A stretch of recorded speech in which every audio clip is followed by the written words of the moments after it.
We are wondering what is happening to the world. Everything is changing.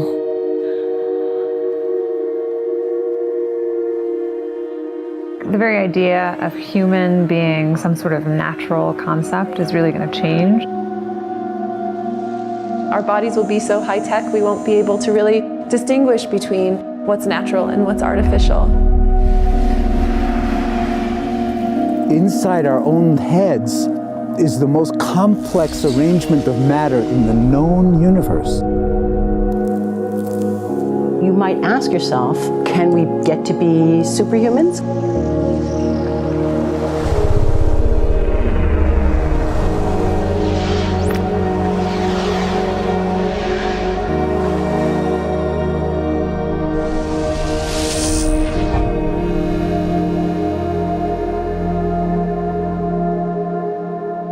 The original Industrial Revolution was driven by the discovery that you could use steam engines to do all kinds of interesting things. But that was followed by additional revolutions for electricity and computers and communications technology. We're now in the early stages of the fourth Industrial Revolution, which is bringing together digital, physical, and biological systems. One of the features of this fourth Industrial Revolution is that it doesn't change what we are doing, but it changes us.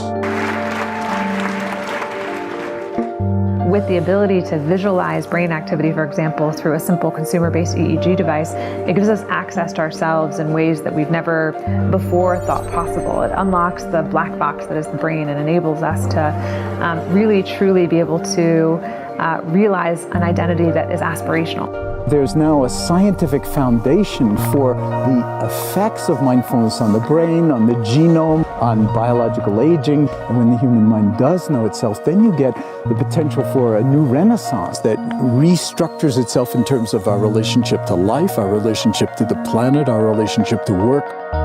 We need a different economic model.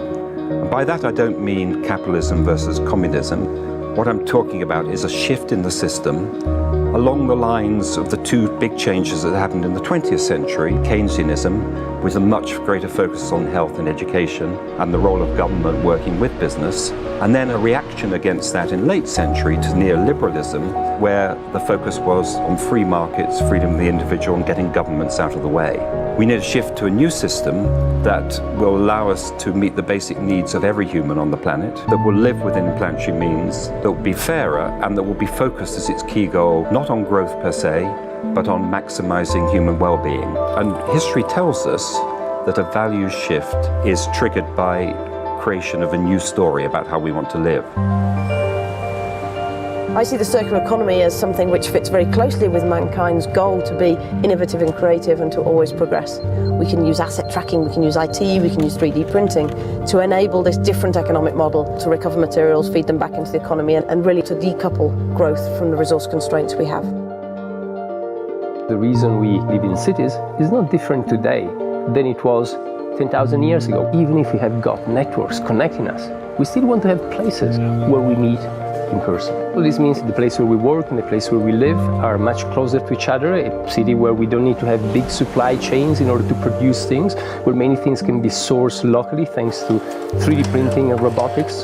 So if we're able to do something to transform cities, to make them more efficient, then the impact can be huge. Think about the prospect of getting rid of plastics. We must not only be inspired or informed by nature, but actually use natural organisms with which to design products and building parts. Only instead of varying material properties, we're varying biological functionality. Design is critical today because it's the first signal of human intention. So the question of adding quality to quantity, it isn't a matter of simply circulating things that are potentially toxic. It's circulating things that are safe and healthy for all generations. So the goal is no longer, I want to be less bad, less monotonous, less unsafe, less unjust. It's really about a diverse, safe, healthy, and just world with clean air, clean water, clean soil, clean energy. Together we are fighting to preserve our fragile climate from irreversible damage and devastation of unthinkable proportions. If we think about the original Industrial Revolution, it was an energy revolution. I like to think of it as a kind of bookending of a period in human history during which we used fossil fuels, and it worked very well for us for a long time. But now we have to bring that to an end. We have energy technologies that can power our civilization: solar, wind, biomass. So then the question is, well, how do we get grid integration? Maybe the wind is blowing in Denmark, the sun is shining in Germany, and now you can move that electricity through an integrated grid. You can supply energy to everyone who needs it, and you can supply energy at all times.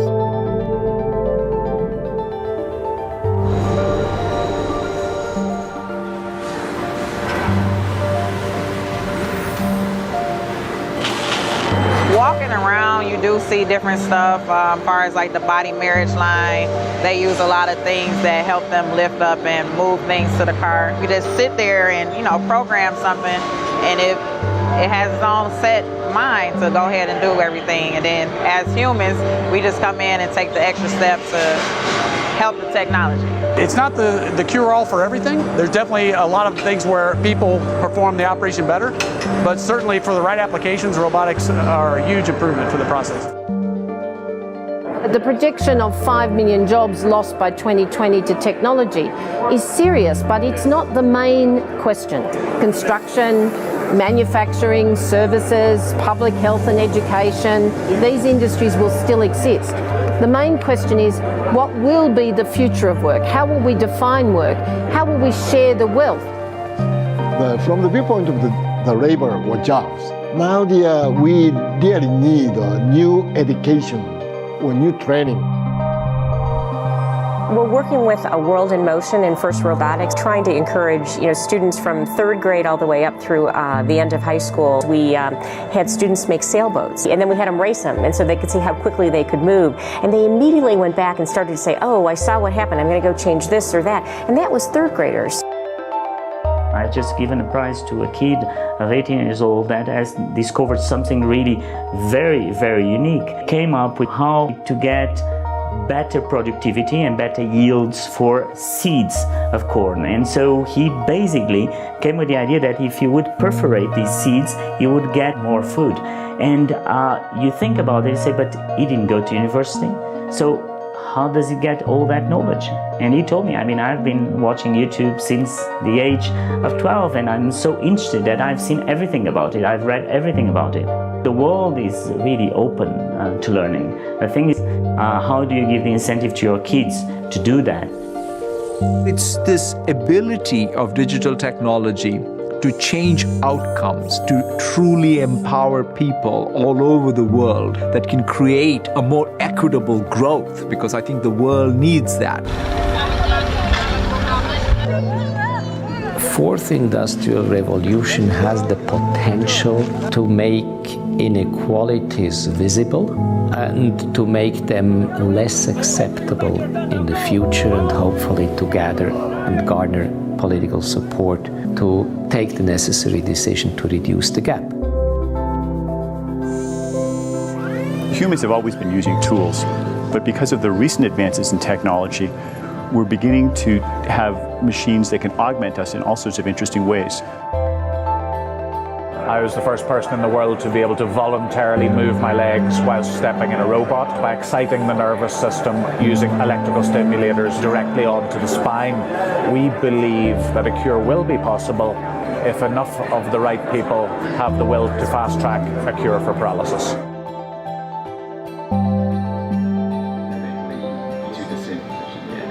We take two things from the patient. First, we take a three-dimensional X-ray, and we extract the three-dimensional data out of that so we can make a perfectly shaped puzzle piece. And then we also take a sample of fat tissue from the patient so that we can extract the stem cells out of those. And we use those stem cells with this three-dimensional scaffold that we fabricate, and after 3 weeks, we have a piece of living bone that's ready for implantation. Being able to use genome editing to understand the genetic changes that lead to cancer, and technologies like drug delivery, getting molecules into particular types of cells. There's a lot of excitement about being able to move much more quickly on this disease. One of the things that I think is so essential to free and open societies is freedom of thought. And up until now, the conversation we've been having is around freedom of speech. Once we can access people's thoughts and access people's emotion, we have to create a space that enables people to think freely, to think divergent thoughts, to think creative thoughts. And in a society where people fear having those thoughts, the likelihood of being able to enjoy progress is significantly diminished. We need to take responsibility at every level of society, from the individual and the personal to the institutional to the global, to adapt to these technological challenges and changes which are redefining what it means to be human, what it means to work, what it means to be completely embedded in this world. People always ask me if I'm an optimist or a pessimist. The technology exists, but how do we get it and implement it at the scale we need at a price that people around the world can afford? Even though we have everyday problems we have to solve, we have to find a way to lay the foundations for the innovations of tomorrow.